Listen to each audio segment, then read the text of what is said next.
दोस्तों नमस्कार, मेरा नाम है अनूप आकाश वर्मा और आप देख रहे हैं the reporter Hindi.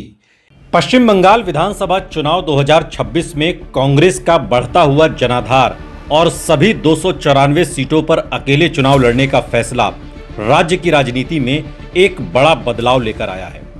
All India Trinamool Congress के लिए यह स्थिति इसलिए चुनौतीपूर्ण हो गई है क्योंकि कांग्रेस अब सिर्फ सांकेतिक पार्टी नहीं बल्कि कई सीटों पर वोट ट्रांसफर और वोट कटिंग फैक्टर भी बन चुकी है। हालांकि आंकड़ों के अनुसार टीएमसी अभी भी बढ़त बनाए हुए है और 200 प्लस सीटों का दावा कर रही है, लेकिन जमीनी हकीकत ये बताती है कि 30 से 50 सीटों पर कांग्रेस की वजह से मुकाबला त्रिकोणीय होकर टीएमसी की जीत को कठिन बना सकता है। सबसे पहले मुर्शिदाबाद जोन, जहां पर 22 विधानसभा सीटें आती हैं, अगर उसकी बात करें तो ये कांग्रेस का पारंपरिक गढ़ रहा है।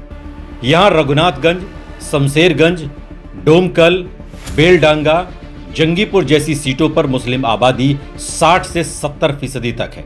पहले ये वोट लगभग पूरी तरह टीएमसी के साथ जाता था, लेकिन अब कांग्रेस और छोटे मुस्लिम दलों के कारण ये वोट बंट रहा है। नतीजा यह है कि टीएमसी का सुरक्षित क्षेत्र अब कॉन्टेस्टेड जोन में बन चुका है, जहां 6 से 8 सीटों पर कांग्रेस सीधे टीएमसी को नुकसान पहुंचा सकती है। दूसरा बड़ा क्षेत्र मालदा, जहां पर 12 विधानसभा सीटें हैं, जहां कांग्रेस का ऐतिहासिक संगठन अब भी मजबूत है। इंग्लिश बाजार, सुजापुर, मालदा उत्तर, हरिश्चंद्रपुर जैसी सीटों पर कांग्रेस का कैडर एक्टिव है। यहां मुस्लिम 45 से 55% हैं। ओबीसी और दलित वोट का मिश्रण है। पहले टीएमसी इन सीटों पर बढ़त बना चुकी थी, लेकिन अब कांग्रेस के सक्रिय होने से टीएमसी का वोट शेयर घट रहा है। यहां 3 से 5 सीटों पर टीएमसी को नुकसान संभव है। तीसरा महत्वपूर्ण जोन है उत्तर दिनाजपुर, जहां पर 9 विधानसभा सीटें आती हैं। इस्लामपुर, चोपड़ा, करंडीगी जैसी सीटों पर कांग्रेस की वापसी दिख रही है। यहां मुस्लिम वोट 45 से 50% और राजवंशी ओबीसी वोट 30% के आसपास है। 2021 में टीएमसी को जो सीधा फायदा मिला था वो अब कांग्रेस के कारण कम होता हुआ दिखाई दे रहा है, जहां 2 से 3 सीटों पर कांग्रेस टीएमसी का खेल बिगाड़ सकती है। अब आते हैं उत्तर बंगाल, कूच बिहार, जलपाईगुड़ी, अलीपुरद्वार जैसी सीटों पर। इस क्षेत्र में बीजेपी बनाम टीएमसी का सीधा मुकाबला था, लेकिन अब कांग्रेस 5 से 10% वोट लेकर मुकाबले को त्रिकोणीय बना रही है। दिनहाटा, माथाभांगा, जलपाईगुड़ी जैसी सीटों पर कांग्रेस की मौजूदगी टीएमसी के लिए खतरा है, क्योंकि यहां एंटी बीजेपी वोट बंट रहा है। इससे 4 से 6 सीटों पर टीएमसी की स्थिति कमजोर हो सकती है। नदिया जिला, जहां 17 विधानसभा सीटें आती हैं, कृष्णानगर, रानाघाट, चापरा जैसी सीटों पर मतुआ, मुस्लिम और ओबीसी वोट का मिश्रण है। यहां पर कांग्रेस का उभार टीएमसी के लिए खतरा इसलिए है क्योंकि सेकुलर वोट बैंक अब विभाजित हो रहा है। 3 से 4 सीटों पर कांग्रेस टीएमसी को सीधे नुकसान पहुंचा रही है। उत्तर 24 परगना, जहां पर 33 विधानसभा सीटें आती हैं, यह सबसे संवेदनशील जोन है। बशीरहाट, बारासात, हावड़ा जैसी सीटों पर मुस्लिम 30 से 40% हैं और मतुआ वोट निर्णायक हैं। यहां कांग्रेस मुस्लिम वोट बैंक में सेंध लगा रही है, जिससे टीएमसी का पारंपरिक आधार कमजोर हो रहा है। 5 से 7 सीटों पर टीएमसी की जीत का अंतर कम हो सकता है या हार में बदल सकता है।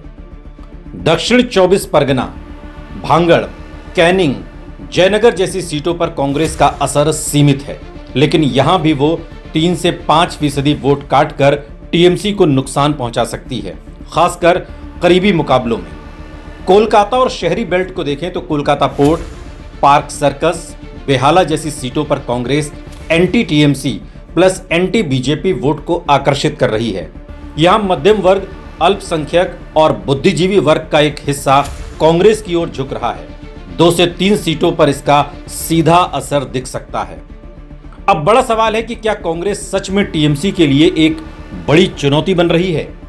इसका जवाब है आंशिक रूप से हां में ही है, क्योंकि कांग्रेस 294 सीटों पर चुनाव लड़ रही है, जिससे हर सीट पर वोट शेयर बढ़ेगा। मुस्लिम वोट बैंक में बदलाव दिख रहा है। कार्यकर्ताओं का मनोबल 2021 के मुकाबले ज्यादा मजबूत है। राहुल गांधी और प्रियंका गांधी की सक्रियता से संगठन को ऊर्जा मिली है। दूसरी ओर टीएमसी अभी भी 190 प्लस सीटों पर बढ़त बनाए हुए है।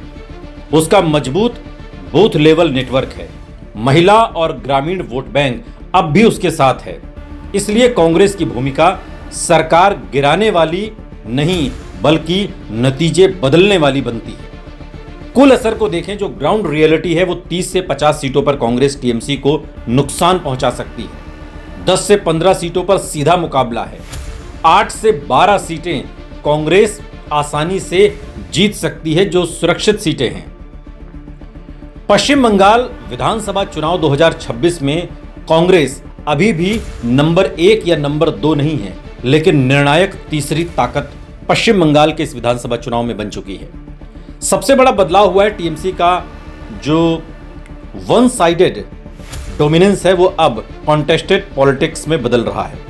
कांग्रेस खुद कम सीटें जीते, लेकिन 30 से 50 सीटों पर टीएमसी की जीत को रोकने की ताकत हासिल कर चुकी है, जो समय के साथ धीरे धीरे जैसे जैसे वोटिंग करीब आ रही है वैसे वैसे ये ग्राफ बढ़ रहा है और यही इस चुनाव का असली गेम है।